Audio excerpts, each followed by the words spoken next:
Mazda is probably one of the last brands to come to mind when you think of electric cars. Right now, compared to EV giants, Mazda has a minimal EV selection available. But actually, Mazda is changing its production and has some really big plans. Today, we're looking at how Mazda is going electric, and let me tell you now, it'll be an uphill battle. We'll also see what Mazda's got coming around the corner, including the 2023 Mazda 3, the 2024 Mazda CX-90, and the 2026 Mazda MX-5.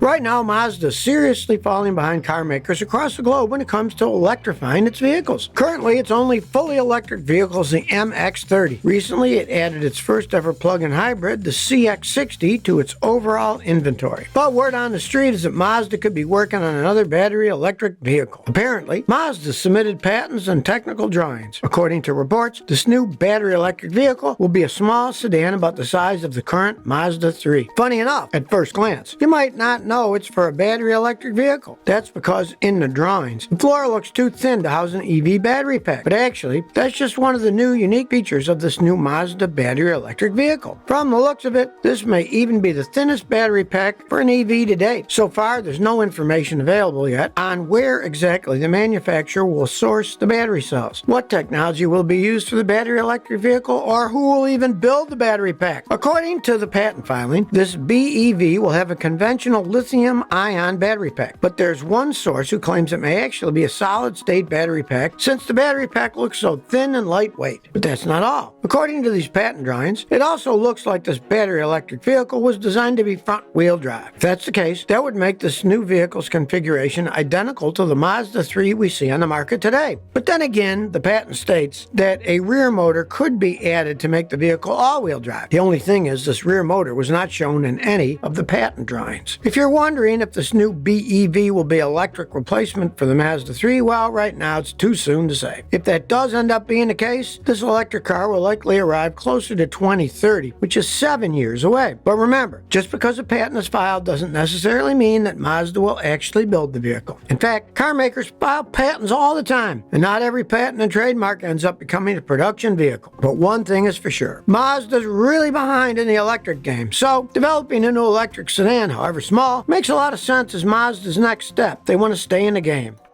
That's no easy task. Actually, it's an uphill battle. A few weeks ago, Mazda unveiled its midterm management plan. And wait till you hear what it said. In the plan, Mazda announced that it will invest a whopping $10.6 billion in electric vehicles. And the first bunch of these EVs appear to be arriving between 2025 to 2027. On top of this, Mazda's already outlined a three-phase electrification strategy through 2030. According to Mazda, by 2030, it expects its EV ratio in global sales to reach the 25 to 40% range. And that's no small range, which means they have a lot of work to do. The MX-30 was a milestone for Mazda. That's because it was Mazda's first full battery electric car ever. It was a crossover that was only available in sunny California. And it debuted for the 2022 model year. But it got mixed reviews, and it saw its shares of fans and haters. But recently, Mazda announced the 2023 MX-30 REV, and this time it's coming with a rotary engine. There's been a lot of hype about Mazda's plans to add a rotary engine to the MX-30. But here's the thing. It's just a compact rotary engine, and it doesn't even power the car. Actually, it's a range extender. In other words, it powers the charger to add more battery capacity. Think of it like a generator. That's why some consumers are saying Mazda's rotary engine is just a marketing gimmick. Basically, Mazda took the EV, then added a rotary combustion engine, and turned it into a plug-in hybrid, or PHEV.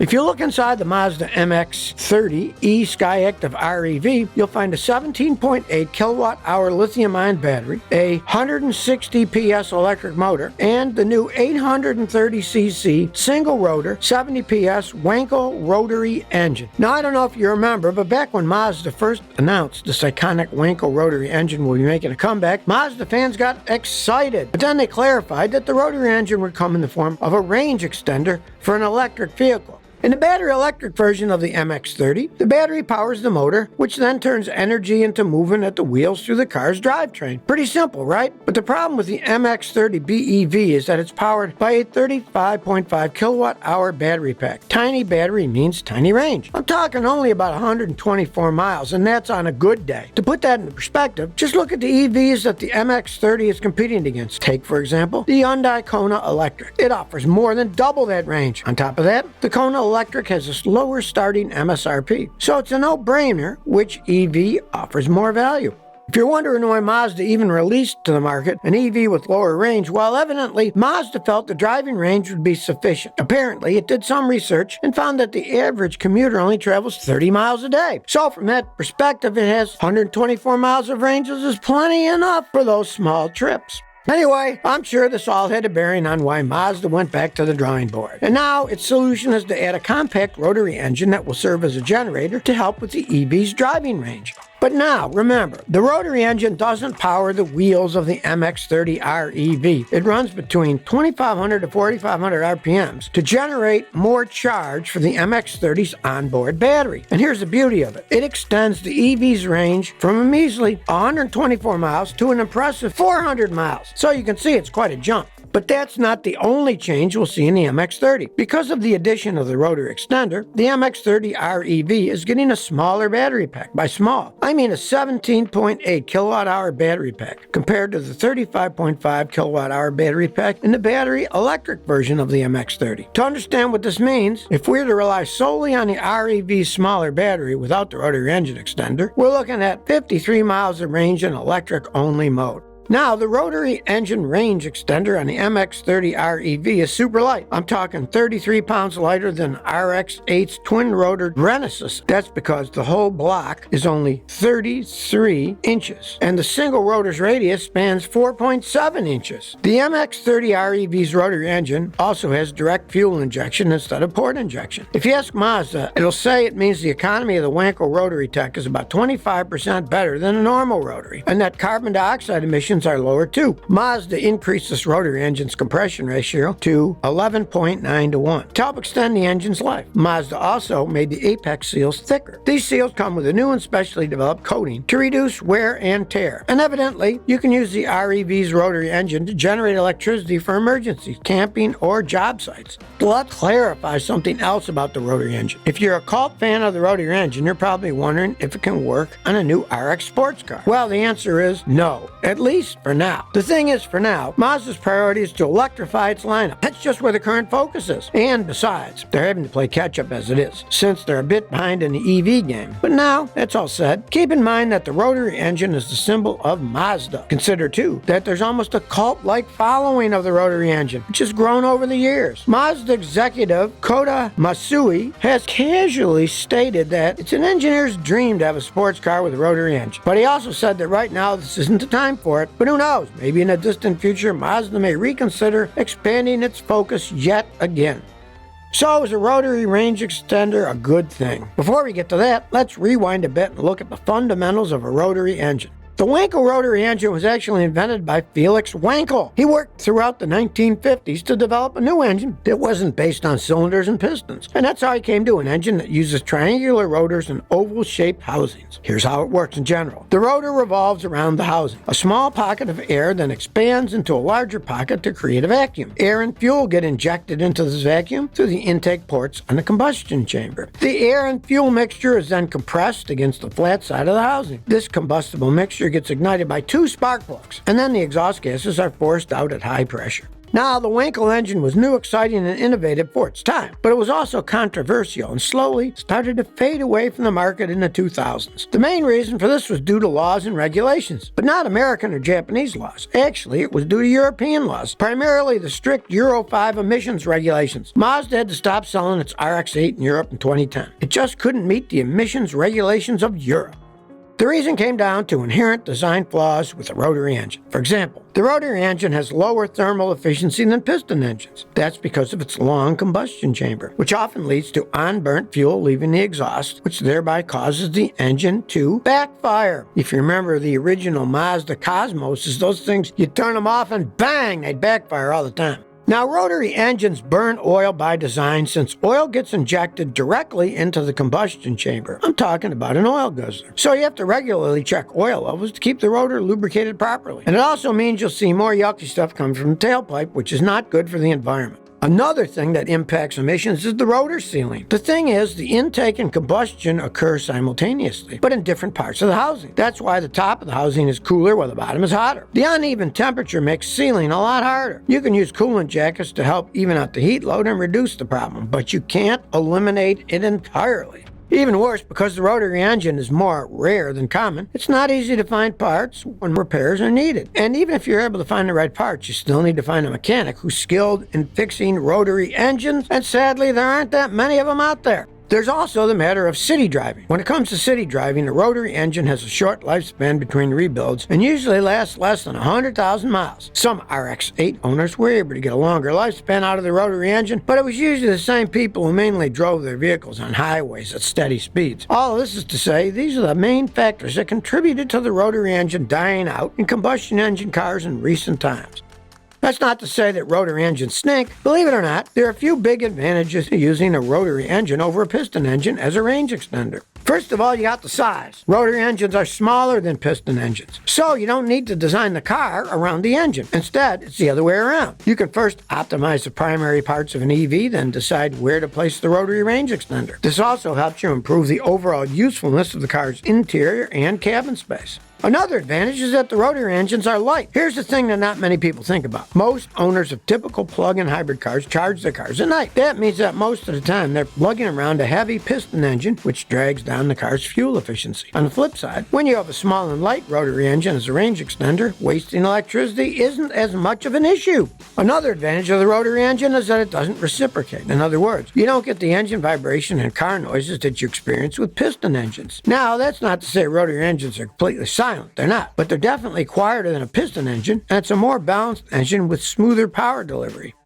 To appreciate the MX-30 REV, you have to understand the battery electric version of the MX-30 before it got the rotary range extender. The battery electric crossover attracted customers because it looked similar to the more popular CX-30, and for the most part, was a safe car. On the NHTSA ratings, it received a maximum 5 stars on the frontal crash test for both the driver and the passenger. It also got 5 stars on all side crash tests, and 4 stars on the rollover risk test with a rollover risk of 11.6%. But Mazda sales took a real hit with the MX-30 battery electric car. In 2021, Mazda sold less than 200 MX-30s. For the last half of 2022, you couldn't even order an MX-30 because Mazda said it was sold out. But by year's end, Mazda sales of the MX-30 were just 300. Part of the problem was the battery electric crossover wasn't affordable. The base price started at $33,470, and that was $11,000 higher than its rival, the Hyundai Kona Electric, for example. The other problem with the MX-30 battery electric vehicle was the 35.5 kilowatt-hour battery, which had to be charged at least every 100 miles. That's 36 minutes on a level 3 charger, which is a DC fast charger, or a little less than 3 hours on a level 2 chargers for a 20% to 80% charge. Since most charging stations are typically level 2, obviously, family road trips could be a drag. That's why the 2023 MX-30 REV now comes with a rotary range extender to bump up the driving range of the car beyond rival cars.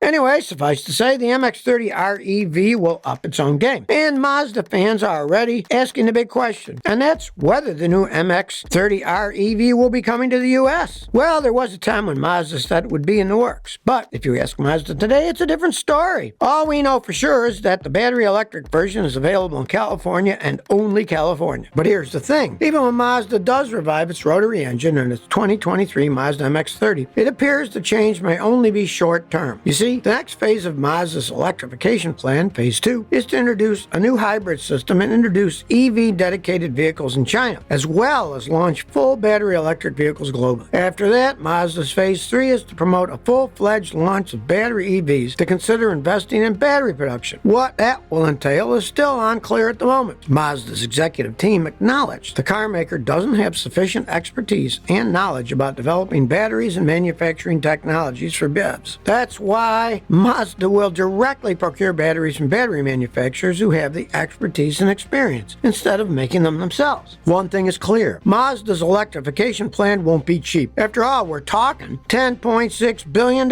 here. Nevertheless, that investment is still very small compared with investments that other car makers are doing. Take, for example, GM, the Volkswagen Group, Mercedes-Benz, and Ford. Back in 2010, Mazda broke off from Ford control. It also looked to Toyota for help in developing important parts and products. And now Mazda is also relying on Toyota for its electrification strategy, specifically collaborating with Toyota in various areas like development, manufacturing, sales, financing, and more. But it's not one-sided. Apparently, Mazda is putting pressure on Toyota to stop wasting its time with hybrid development. Right now, Mazda has a joint venture plant with Toyota in Huntsville, Alabama, and a standalone plant in Salamanca, Mexico. Both are only set up for gas-powered vehicles. But back in July 2022, Mazda signed an agreement with Fukuda Electric and Machinery to jointly develop and advance motors for EVs. And last November, Mazda announced several other supplier partnerships for additional needed EV components. That all makes sense because to compete here in the US, Mazda has to find a way to source and develop battery materials and assemble EVs in North America if it wants its vehicles to qualify for the Inflation Reduction Act incentives of up to $7,500 per vehicle. According to Mazda's 2022 sales report for last October, deliveries of Mazda vehicles were down 18% in the US, 25% in Europe, and 40% in China. The only places where it saw growth from last year was Japan, where sales grew 3.6%. So you can see why Mazda wants to catch up. If you're looking for a new Mazda sedan, that's good news. Believe it or not, the 2023 Mazda 3 sedan is the cheapest new Mazda model available here in the States. And it's one of the best in its class. It has an MSRP of $22,550. It's one of the best new compacts in the market, coming in shortly behind the Honda Civic. We're talking a punchy turbo engine and athletic handling. The Mazda 3 is available in 6 different trims. The base trim is a 2.5S. And even the base trim offers a good value if you're on a budget, but don't want to sacrifice quality. If you have more disposable income, well, of course, the higher the trim, the more you'll get, like premium interior design and features. For example, the next trim level comes with power moonroof, heated front seats and steering wheel, 360-degree view monitor, and traffic sign recognition. The highest trim is the 2.5 Turbo Premium Plus. You can choose between front-wheel drive or all-wheel drive, and the all-wheel drive with the 2.5-liter turbo engine that outputs 250 horsepower and 320 pound-feet of torque. You also have the option to get a wireless charging pad for your smartphone, illuminated dorsal trim plates, and other upgraded feature options.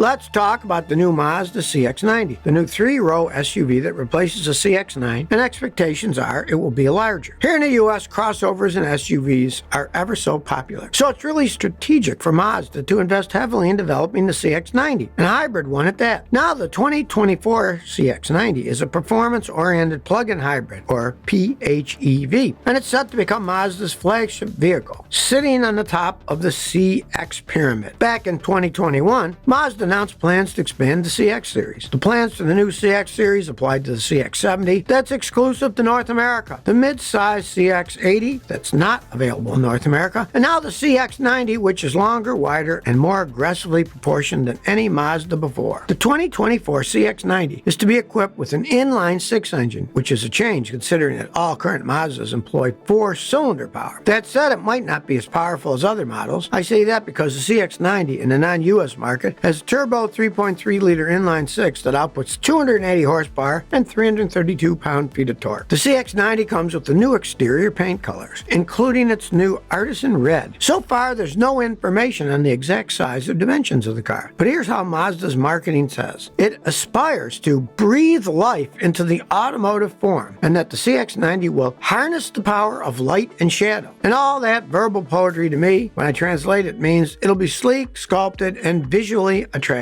But let's look even farther ahead. I'm talking about the 2026 Mazda MX-5. This is Mazda's lightweight sports car and an icon in the Mazda production line. So you can see why there's a ton of excitement and speculation around it. Mazda is exploring ways to electrify it. So Mazda's design boss, Akira Tamatani, says that Mazda's applying its recent vision study concept to shape the 2026 MX looks. Of course, the car's design and details aren't yet locked in since it won't be released for a few more years. We're talking about a work in progress as we speak, with many iterations to come. And obviously, many things are subject to change between then and now. But for now, many expect the new 2026 MX-5 to feature a gas-electric hybrid power system. When it does arrive, this car will be the first all-new MX-5 since 2015. We're talking more than a decade by the time it releases. By the way, Mazda confirmed that the 2026 MX-5 will remain solely in-house. Interestingly, the 2026 MX-5's release will be probably coinciding with the introduction of Euro 7 emissions regulations. These regulations are set to be enforced starting in July 2025, and they will be stricter. That's why new MX-5s must be electrified in some way, and most likely will go the hybrid powertrain route. But just imagine the technical and engineering complexities it will add to this car. For example, it'll add more weight to a car that's classified as a lightweight sports car. Clearly, it won't be easy for Mazda to keep up with the new sports car's weight as low as it is and has been historically. And they don't want to disappoint its loyal fan base either, so it's imperative that the new car has to retain the very essence that makes the MX-5 what it already is. For now, what is known is that the MX-5 will be fitted with Mazda's new 3.3-liter inline-six engine that will be in the upcoming CX-60 hybrid. Reason is that kind of engine won't make the MX-5 an MX-5 anymore. But now you tell me, how do you feel about Mazda going electric, especially if you own a Mazda now? Please share by commenting below. If you like this video, please like, share, and subscribe. Thanks for your support.